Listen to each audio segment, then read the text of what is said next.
This episode's fact: an environmental management strategy is as important to running a business today as good quality and great customer service. So let's get into why.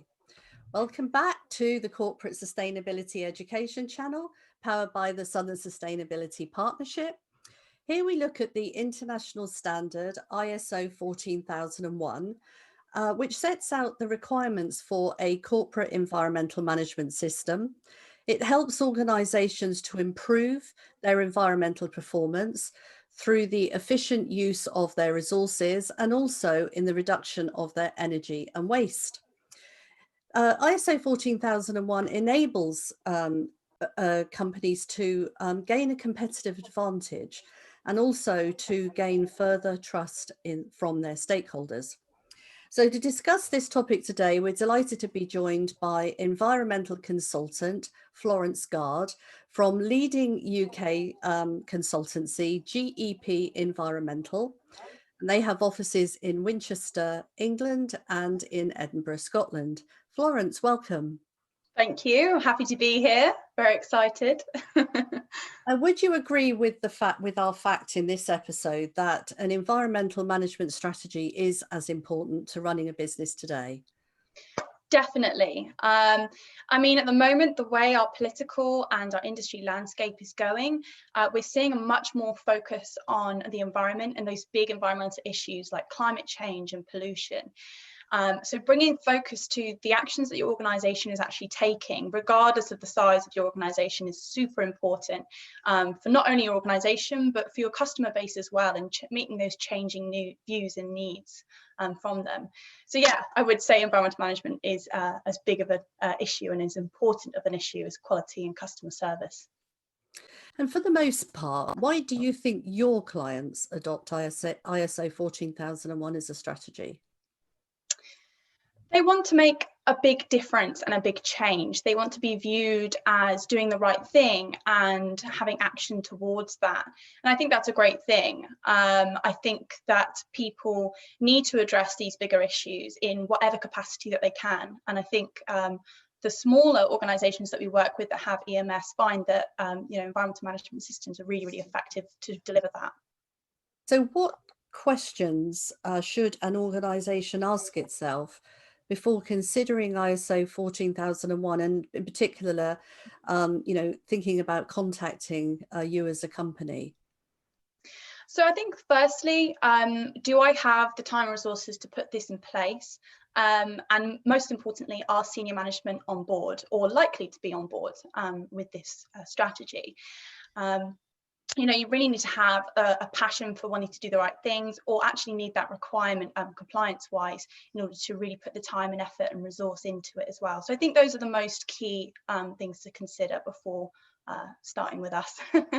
So they've made the decision, they're going to give you a call. In the good old fashioned days, you might have actually had a meeting with them, who'd have thought?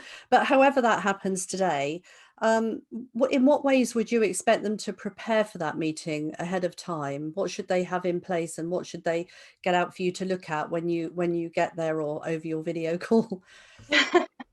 So our first sort of meeting, whether that's a video call or hopefully at some point in this year, an on-site meeting, we will have wanted them to have identified who's going to sort of manage that EMS on a regular basis, sort of a key contact that we'll be in touch with, both on a day-to-day level, but also a senior management level there as well. So we've got those two sort of elements within the business present. We also need them to have sort of a rough scope of what they want their EMS to cover. So which sites will it cover? What activities will it or won't it cover? Things like that. And then also maybe a rough timeline there as well. We often say, an environmental management system needs to be running for at least 6 months before certification, just to ensure that all those sorts of issues are good and fine and ironed out before that certification process. But it's just having that internal timeline so you know how much resource and time you want to put into it at what stage. If you meet with the senior management and the senior people, you engage with them within an organisation, are you involved at all in helping them to bring their team on board, the rest of the team that work under them? It depends on the type of support that the organisation wants. We find in smaller organisations, it's not really something that they need, because you can just go and chat to Sally down the way, and it's not a big of a problem. But in more complex organisations or slightly larger organisations, people might find that they need a little bit more support in letting their teams understand the processes they're putting in place, or maybe the meaning behind that as well. So we do offer that kind of support too. It just depends on what they want. Yeah, of course. How much hand-holding? Yeah, absolutely. Yeah. Obviously, we work with companies around the country, as you do, in corporate sustainability. And I can hear the question now, and you have sort of touched on it really. How much time is this going to take away from the day-to-day running of our organization? But really, this conversation is, yeah, it's about time and resource, but it's also a conversation around pain versus gain thinking, isn't it? So how do you sort of overcome that question that, yes, it is going to take time, but the benefits will outweigh that time in due course? Sure. I mean, as you just said, we have said that, developing an effective EMS, one that fits with your organization, does take time, it does take effort. So obviously you need that resource up front, but once it's in place, a good EMS should fit like a glove. It should just be second nature to an organization. It's more about, it's less about reinventing a wheel and more about incorporating those environmental management processes within your existing business structure. And the standard really lines up with a lot of normal business activities, with obviously an environmental element there as well. So long term, even medium term, I think that it's not that big of a resource requirement on a day-to-day basis. It just struck me actually that once you press the button and you've decided that you're going to go ahead with ISO 14001, is there anything that officially is logged that you've started that journey? And is there therefore then a timeline in which they would expect you to cover that process? Or is this something that you can say, right, we're going to give this a period of X to try to get through. And if we don't quite make it, we've still got a little bit of time at the end. I'm not quite sure how that works timeline wise. Course. So timeline wise, when you're setting up an environmental management system, it's not certified straight away. So you could say in January, I want to set it up, and next January, you could have only done half of your system. It's just an internal deadline for that particularly. The only time a timeline comes into real play is when you're looking for a certification. So your certification has to start, your system has to have been running for 6 months or above in order for certification to even be considered. So if you're going to start with an internal quick timeline, that would be your sort of 6 months area, because you're going, I want it as soon as possible and certification as soon as possible. Let's get it to that stage. But again, it does really, really depend on resource. So yeah. Yeah, I guess, the quicker you start, the better. But the clock isn't ticking so detrimentally to you. You do have time to sort of get through it. Okay, so for those organisations that are looking to aspire to grow their business and to get into the tendering process, perhaps they don't feel competent enough to do that now, but it's something that they want to do down the line. How I think environmental management is obviously a very big part of the tendering process now. Does ISO 14001 give you an advantage in that process? Definitely. We're having reports from our clients, even ourselves as well, having so much more focus on green credentials. And ISO 14001 is often part of that, and part of that procurement process. And we're seeing a lot of our clients coming into that roadblock with ISO 14001 being just a tick box exercise. Without 14001, you might not even be considered. So getting into that tendering process and meeting that criteria, it's really important to have an ISO 14001 as well. And I would say then, in return, it would also be an advantage in meeting legislation, of course. And as you grow your business, you might have legislation now or not, but as you grow your business, more legislation is going to come your way. Definitely. there's a clause within the ISO 14001, which is just specifically around what's called compliance obligations, which covers the legal requirements, but also contractual requirements for an organisation. So in layman's terms, essentially, it means that you have to, by this standards requirement, note, monitor and manage your compliance obligations as within that standard, which is only going to expand if you're going to be expanding your organisation there as well. So it's a really key part. This is a bit of a big ask, but could you give us a little bit of a step-by-step approach to what your customer will go through during the process of working with you? I know we can't get into this, could take forever, but just a bit of an idea about what they could expect. Sure. So first of all, we'd have quite an open meeting, a call potentially in this circumstance, with the company's representative, so that EMS management representative, that key contact, for example, and the senior contact, to determine the scope of their EMS that they want to implement. Things like timelines, but then also the amount of support that they want as well. And from that call, we basically create an EMS implementation plan. So this is essentially an action plan, and it breaks down all the clauses, documents, and requirements and activities that they'll need to do in order to actually have a compliant, effective EMS.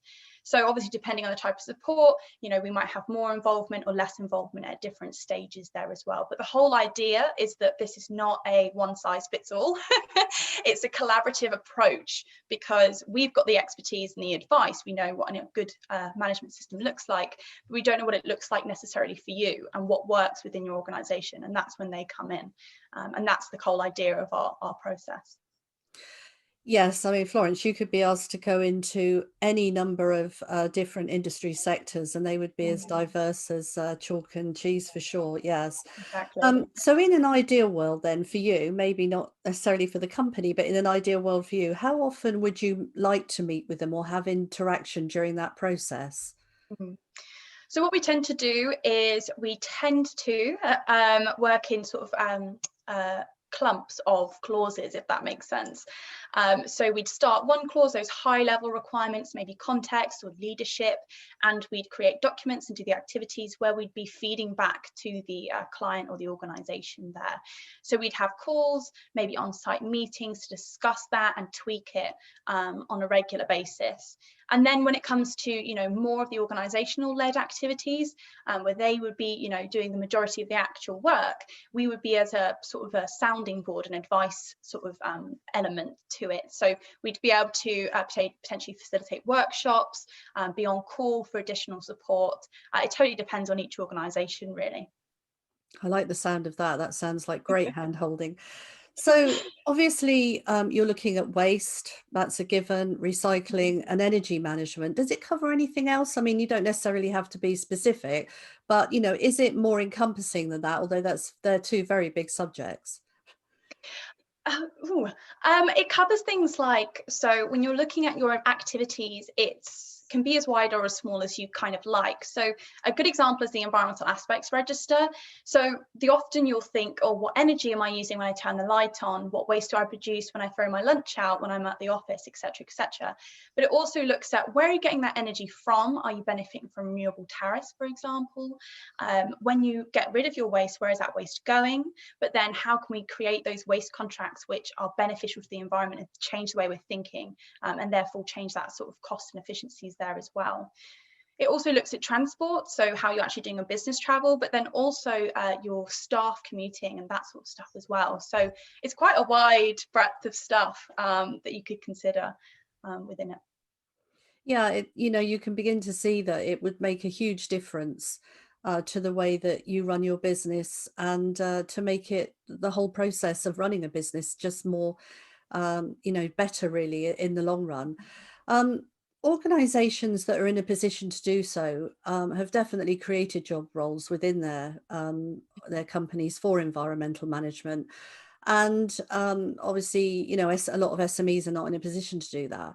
But in 2015, I know ISO made it mandatory for business leaders to be involved in their environmental management and not to simply delegate the task and not really understand what's going on. In your experience, has this made a difference in the thinking of organizations now the leadership is more involved in this? I think it's been a massive relief to a lot of environmental managers across the globe, probably. It's been really great, I think, maybe not for the senior leaders, but definitely I think for the organisation and actually delivering environmental performance. It means that those senior managers are actually required to oversee everything that's happening within the EMS, and evidence that they've actually done that there as well. It's a lot harsher in that aspect, but that means that, you know, they can appropriately assign resources, time, attention, etc., to that EMS, which means that it's only going to improve the benefits of having an EMS and its efficiencies there as well. Yes, I've spoken to many an industry professional in environmental management, and they say one of the hardest things, obviously, is trying to convince people higher up the chain. So it makes a difference if they understand it, and also I think it makes a huge difference in sharing, you know, the successes of businesses in this area.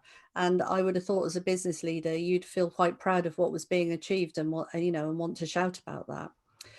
Definitely. So does this process reduce running costs? And if so, can you give any examples? I mean, you don't have to get down to the last penny, but just a sort of, you know, a rough idea of an example that's impressed you. Cool. Sure. So having a system in place means that you can take a much closer look at your sort of regular day-to-day activities to see if they're actually working effectively. So a really good example is energy utilization. So a more intense, more effective look at the process of what you're paying for your energy versus what you're actually using means that you can cut your savings costs, quite significantly, quite quickly. Obviously dependent between organisations. Another one, a really good one, is waste management as well. We often see people have their waste being disposed of regularly every week when actually the bin isn't full, for example. So that cuts your costs in half at least if you're doing it on a 2 weekly basis, for example. And then also things like cooling systems. If you're looking at your cooling system and it's a little too cold, and that means everyone's coming in with jumpers or having their personal little heaters by their feet, having an EMS means that you have specific resource and attention to actually looking at your cooling requirements. That means that you can just instantly reduce your energy use and therefore the comfort of your staff as well. So I would say, yeah, those are a few examples. Yes, and I hope that, you know, going back to a business owner that might be looking at this tentatively, I hope that they're beginning to build a picture that it might seem a daunting task to look at this in the first instance, but actually when you break it down, it's just it's just the nitty gritty of running your business that you know, day in, day out. So it's just a way of looking at it and making it, just fine tuning it really. Yeah, So obviously, we can see how this reduces costs through being wiser with your waste, your energy, etc. But would you say that it, you know, it can improve internal processes within your company and therefore reduce costs from that way, you know, reducing time it takes to do things or whatever? Yeah, definitely. I mean, as we sort of said, you know, the environmental management systems processes are supposed to link directly with your normal operational processes.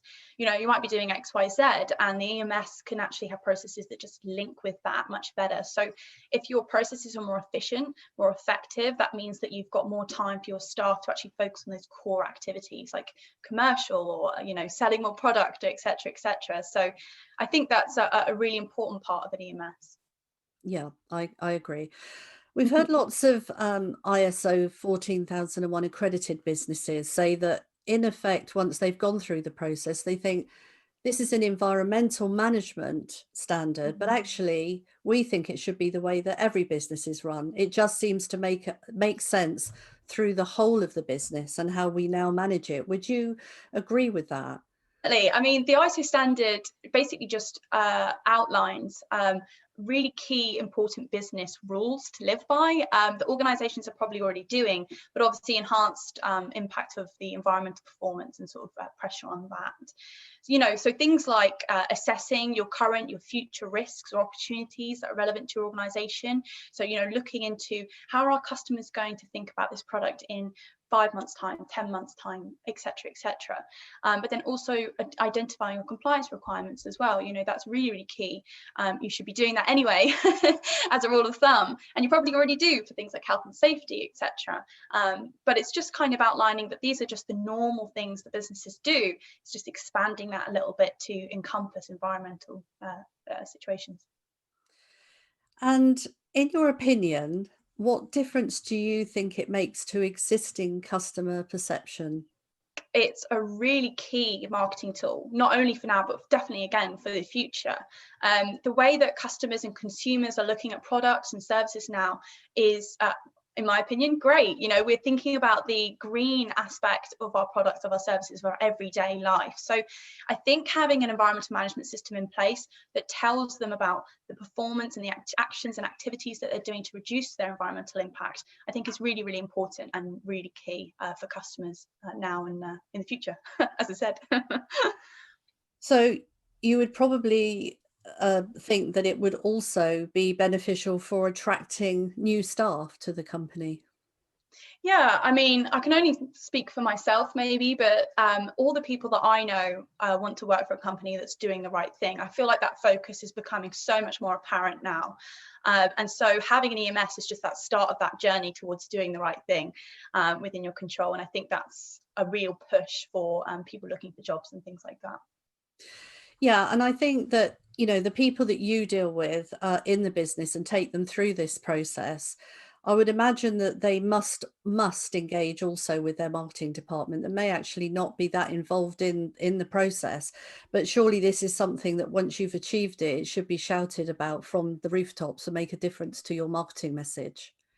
Oh, 100%. I mean, there's actually part of the standard which talks about external communication and that you should be talking about your performance and your actions and everything you're doing to people outside of your organization, you know, within reason.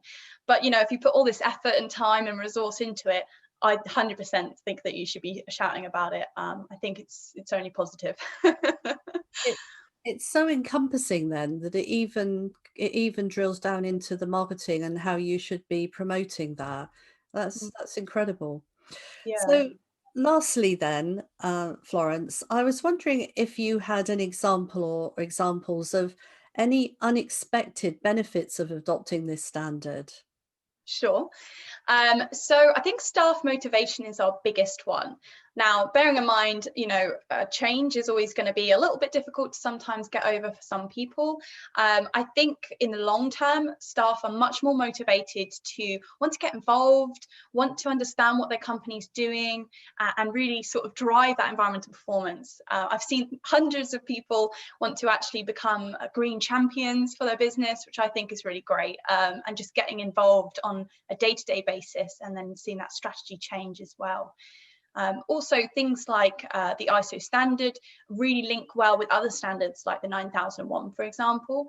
So another unexpected benefit would be that you might want to go towards another standard like 9001, and then you'll see improvements in quality there as well. So it kind of works as a bit of a snowball effect sometimes. Yeah. Yeah, snowball effect, that's a term actually we use a lot because you really do see it in environmental management. And I think if you've got motivated staff that really want to get involved in that, they're so much more engaged in the company that they work for, and that has to make a massive difference. Well, thank you, Florence, for those invaluable insights into ISO 14001. I hope it's made our listeners think about it for their own business. I think the answer is to start the conversation and to start looking at it sooner rather than later. We will be inviting GEP Environmental back to continue the series with them. They have a lot more to explain to us, energy management, etc. And we will also be including a link to the GEP Environmental website to the right of this video, and where you can find out more about the services that they offer and some of the case studies of the work they've done. In the meantime, thank you very much for watching or for listening, and we'll see you in the next one. Bye.